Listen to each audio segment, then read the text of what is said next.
Good morning everyone. I'm going to have a short speech about Frank Gehry's new designed building called Dr. Chow Chak Wing Buildings, located in the city of Sydney.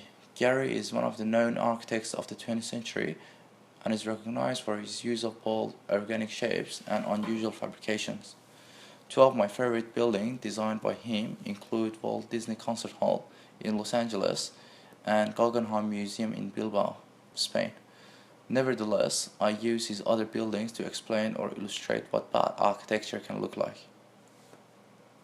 For example, if we look thoroughly at Gehry's design for UTS, we will notice that it hasn't contextually been contemplated, and it doesn't fit within urban gesture of the city region. I'm not quite sure how a crumpled paperback can fit in city area or how it communicates with its surrounding. Architecture to me could be sometimes defined as a medium or matter for humanity and inspiring the culture of the nation.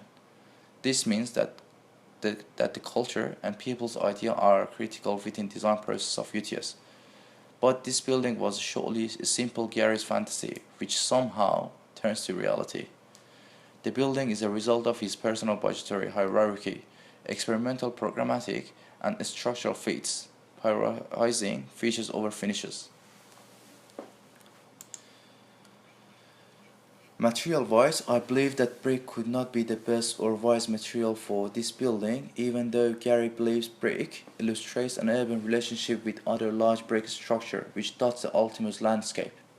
However, if we look at the material in the surrounding rapidly growing development, it will be noticed that use of brick may end as a more of a nod to a past material condition than a mean of a aesthetic urban integration.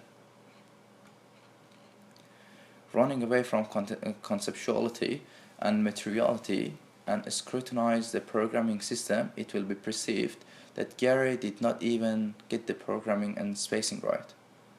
It has been estimated that the building cost was $180 million for 16,000 square meters. And I suppose all architects put all their efforts to increase the floor space ratio, while the care forms all around the buildings and organic interior spaces has created large voiceless areas. These miserable spaces cannot be used by any chance, and students are not willing to sit and do their studies, mainly because they don't feel comfortable.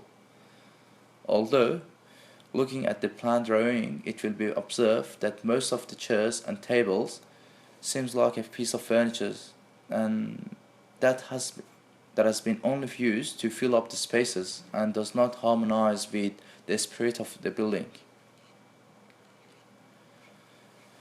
Furthermore, walking around the interior spaces does not give me any warm feeling, as it has been quoted by Gehry, although it freaked me out by looking at the reflection of myself and others in the weird and twisted images.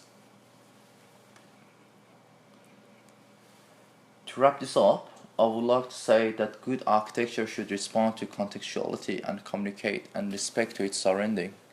Beside ornamentation, it should be well structurally designed and constructed as per regulated standards. It should age well. The spaces should surprise, inspire, mystify, and delight public. It should express its function in a visually intriguing way. It should create sense of place and placeness. It should represent culture and people of a region. It should communicate with people and its audience and can be informative. It should be climate responsive and sustainable. As I argued and explained, I cannot convince myself to like this building because I do not see any of the above criteria in this building.